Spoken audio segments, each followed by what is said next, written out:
नमस्कार जय जगन्नाथ आम चैनल को आपण मानकु बहुत बहुत स्वागत। सांग माने चलित वर्ष जानुआरी 23 तारिख दिन पालित हेबाकु जाउछि सरस्वती पूजा। माँ सरस्वती को विद्यादात्री भावरे माना जाई थाए। जो व्यक्ति उपरे माँ सरस्वती कृपा रही थाए सही व्यक्ति को संगीत एवं शिक्षा क्षेत्र में अनेक सफलता प्राप्त होई थाए। माँ सरस्वती पूजा आराधना करिबा द्वारा अज्ञानी मध्य ज्ञानी रे परिगणित होई थाए। एही बसंत पंचमी दिन अर्थात सरस्वती पूजा दिन ठारू छोट पिला मानकर खड़ी छुआ मध्य करा जाई थाए। शिक्षार आरंभ करा जाई थाए। तबे जेउ माने विद्यार्थी अटंती सही मानक पई सरस्वती पूजाटी बहुत ही खास होई थाए, गुरुत्वपूर्ण होई थाए। तेबे जेउ पिला मानकर मन पाठ पढ़ारे लागु नाही किंबा पाठ पढ़ारे मन लगाई पारु नाहंती सेमाने सरस्वती पूजा दिन किछि विशेष उपाय करिबा उचित। एवं पिला जदि बहुत छोट अछि पिला पाई तांकर माँ बापा मध्य एही उपायटिकु पालन करि पारिबे। तेबे सांग माने आसंतु जानि नेबा सेही उपाय गुड़िक कौन अटे। जेउ उपाय गुड़िक करिबा द्वारा मूर्ख पिला मध्य ज्ञानी होई पारिबो। तेबे ता पूर्वरु आसंतु जानि नेबा जे बसंत पंचमी श्री पंचमी काहींकी पालन करा जाई थाए। तेबे सांग माने बसंत ऋतु को ऋतु मानकर राजा बोली माना जाई थाए। माना जाई थाए जे सृष्टिकर्ता विष्णुंकर मुखरू एही बसंत पंचमी दिन ही ज्ञान एवं विद्यार देवी माँ सरस्वतींकर प्रकट होइथिला। सेथिपाई जेउ माने विद्यार्थी अटंती संगीतज्ञ अटंती सेमाने निजर आराध्य देवी माँ सरस्वतींकर पूजार्चना करिथांती। तेबे बसंत पंचमी को नहीं अनेक पौराणिक कथा रहिछि। सांग माने सृष्टिकर्ता सृष्टिर रचनाकर्ता ब्रह्मा जेतेबेले एही सृष्टिर रचना करिथिले सेतेबेले से एही कथार ध्यान रखिथिले जे वातावरण जेपरि शांत रहिबो एवं एठारे जेमिति कौनसी प्रकारर कोलाहल न हेबो। तेबे ए सबु करिबा परे भी ब्रह्मा को संतुष्टि मिली नथिला। सृष्टिर रचना करि सारिबा परे समग्र सृष्टि तांकु सुनसान एवं निर्जन लागिला। सेतेबेले ब्रह्मा विष्णुंक ठारू अनुमति नेई निजर कमंडलरू पृथ्वी उपरकू किछि जल छिंचिथिले एवं सही जल जेतेबेले पृथ्वी रे पड़िला तो पृथ्वी रे एक अद्भुत कंपन सृष्टि हेला एवं एक अद्भुत शक्ति रूपरे चतुर्भुजा सुंदरी नारींकर उत्पत्ति हेला। सही देवींकर गोटिए हातरे बीणा द्वितीय हातरे बरमुद्र थिला एवं अन्य दुईटी हातरे पुस्तक एवं माला रहिथिला। तो ब्रह्मा सही नारी को बीणा वादन करिबाकू अनुरोध कले एवं सही देवींकर बीणा वादन करिबा परे संसारर सबु जीव मानंकू बाणी प्राप्त होइथिला एवं सही देवींकू माँ सरस्वतींकर नाम देइथिले एवं तांकू ही आमे माँ सरस्वती भावरे पूजा करिथाउ। एवं एही देवी बाणी सहित विद्या एवं बुद्धि मध्य प्रदान करिथिले एवं सही तिथिटी बसंत ऋतुर पंचमी तिथि थिला। तो सेथिपाई बसंत पंचमी अर्थात बसंत मासर पंचमी तिथि रे आमे माने माँ सरस्वतींकर पूजा करिथाउ। एही दिन माँ सरस्वती को बाघेश्वरी भगवती शारदा वीणावादिनी एवं बागदेवी सहित आहुरी अनेक ना द्वारा पूजा करा जाई थाए। तो सांग माने जदि आपणकर पिलार पाठ पढ़ारे मन लागु नाही पाठ तार मने रहु नाही एवं पिला छोट अछि तो आपण कौन करंतु ना ए सरस्वती पूजा दिन हलदिया रंगर फल आपण निज पिलार हातरे माँ सरस्वतींक निकटरे अर्पण करंतु। एहा सहित आपणकर पिला जेउठारे पाठ पढुछि तार स्टडी टेबल पाखरे आपण माँ सरस्वतींकर एक फोटो चित्र किंबा मूर्तिटीए छोट मूर्तिटीए आपण रखंतु। एपरि करिबा द्वारा पिलार ध्यान ପାଠ ପଢ଼ାରେ କେନ୍ଦ୍ରିତ ହେବ। ତାର ମନ ମଧ୍ୟ ପାଠ ପଢ଼ାରେ ଲାଗିବ ଏବଂ ଯାହା ପାଠ ପଢ଼ିବ ତାର ମନେ ମଧ୍ୟ ରହିବ। ଏହା ସହିତ ଯଦି ଆପଣ ନିଜେ ବିଦ୍ୟାର୍ଥୀ ଅଟନ୍ତି, ଆପଣଙ୍କର ପାଠ ମନେ ରହୁନାହିଁ କିମ୍ବା ପାଠ ପଢ଼ାରେ ଆପଣଙ୍କର ମନ ଲାଗୁନାହିଁ, ତ ସେଥିପାଇଁ ଆପଣ ଏକ ମନ୍ତ୍ରର ମଧ୍ୟ ଜପ କରିପାରିବେ। ତ ଆପଣ ବସନ୍ତ ପଞ୍ଚମୀ ଦିନ ଯେତେବେଳେ ମା ସରସ୍ୱତୀଙ୍କର ପୂଜା କରୁଛନ୍ତି, ତ ମା ସରସ୍ୱତୀଙ୍କର ମୂଳ ମନ୍ତ୍ର ଓମ୍ ସରସ୍ୱତୟ ନମଃ। ଏହି ମନ୍ତ୍ରକୁ 108 ଥର ଜପ କରନ୍ତୁ। ଏପରି କରିବା ଦ୍ୱାରା ନିଶ୍ଚିତ ଭାବରେ ଆପଣଙ୍କୁ ଲାଭ ପ୍ରାପ୍ତ ହେବ। ଏହା ବ୍ୟତୀତ ଯେଉଁ ପିଲାମାନଙ୍କର କଥା କହିବାର ସମସ୍ୟା ଅଛି, ତାଙ୍କର କଥା କହିବା ବେଳେ ପାଟି ଲାଗୁଛି କିମ୍ବା କୌଣସି ପ୍ରକାରର ବାଣୀ ଦୋଷ ରହିଛି, ତେବେ ଆପଣ ସରସ୍ୱତୀ ପୂଜା ଦିନ ଚାନ୍ଦିର ଗୋଟିଏ ପେନ୍ କିମ୍ବା ଯାହା ଲେଖନୀ ରହିଥାଏ, ଆପଣ ତାହା ନିଅନ୍ତୁ। ତ ଆପଣ ବସନ୍ତ ପଞ୍ଚମୀ ଦିନ ଯେତେବେଳେ ମା ସରସ୍ୱତୀଙ୍କର ପୂଜା କରୁଛନ୍ତି, ତ ମା ସରସ୍ୱତୀଙ୍କର ମୂଳ ମନ୍ତ୍ର ଓମ୍ ସରସ୍ୱତୟ ନମଃ। ଏହି ମନ୍ତ୍ରକୁ 108 ଥର ଜପ କରନ୍ତୁ।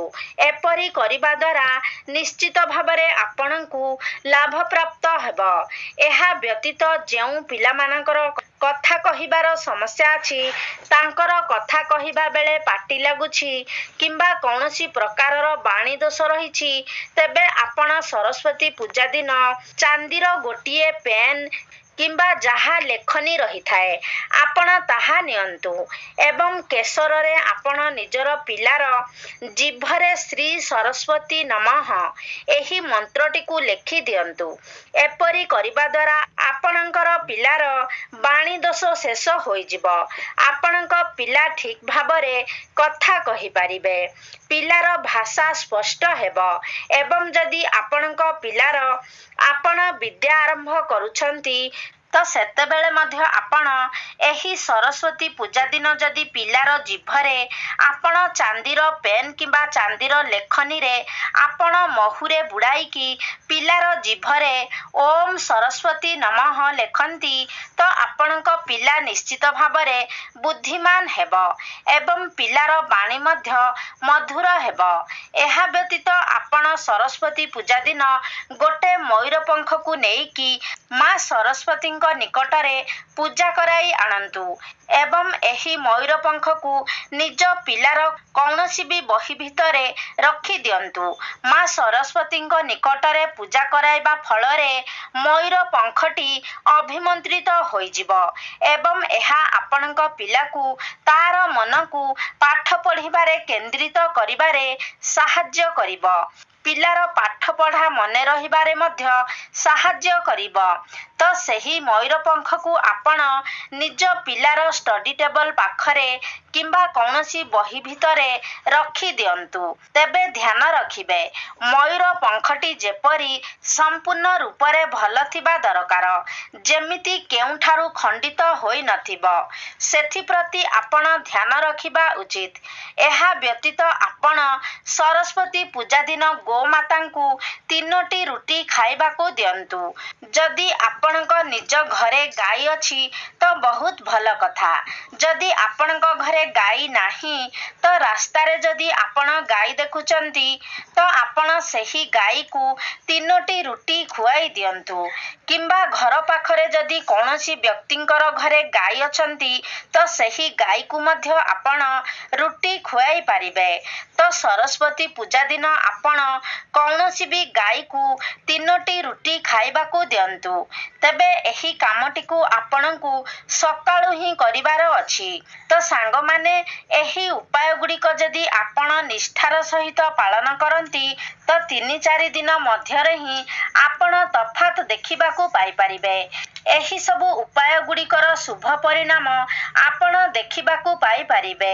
ତ ସାଙ୍ଗମାନେ, ଏବେ ମୁଁ ଆପଣମାନଙ୍କୁ ଏପରି ଏକ ଉପାୟ ବିଷୟରେ କହିବାକୁ ଯାଉଛି, ଯେଉଁ ଉପାୟଟି କରିବା ଦ୍ୱାରା ଆପଣ ଯଦି କୌଣସି ପରୀକ୍ଷାରେ ବାରମ୍ବାର ଫେଲ୍ ହେଉଥିଲେ, ଅସଫଳ ହେଉଥିଲେ କିମ୍ବା ଆପଣଙ୍କୁ ନିଜର ଇଚ୍ଛା ମୁତାବକ ଚାକିରି ମିଳିପାରୁନଥିଲା, ତ ସେଥିପାଇଁ ଏହି ଉପାୟଟି ଆପଣଙ୍କୁ ବହୁତ ସାହାଯ୍ୟ କରିବ। ତେବେ ଏହି ଉପାୟଟିକୁ ଆପଣଙ୍କୁ 2 ଦିନ ପାଳନ କରିବାର ଅଛି।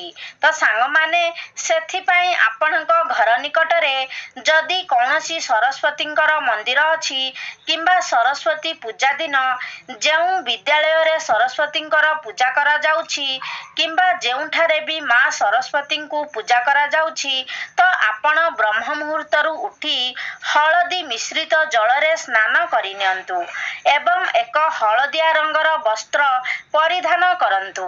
ତାପରେ ଆପଣ ତା ପୂର୍ବ ଦିନ ଠାରୁ ବଜାରରୁ ଏକ ବୀଣା କିଣି ଆଣିଥିବେ ଏବଂ ସେହିଦିନ ଆପଣ ଯେଉଁଠାରେ ମା ସରସ୍ୱତୀଙ୍କର ପୂଜା କରାଯାଉଥିବ ସେହି ସ୍ଥାନରେ ଯାଆନ୍ତୁ।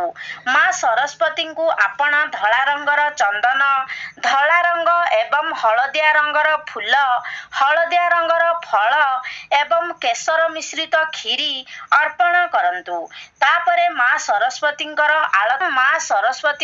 ମୂଳ ମନ୍ତ୍ର ମଧ୍ୟ ଯାହାକି ଓମ୍ ସରସ୍ୱତୟ ନମଃ, ଏହି ମନ୍ତ୍ରକୁ 108 ଥର ଜପ କରନ୍ତୁ।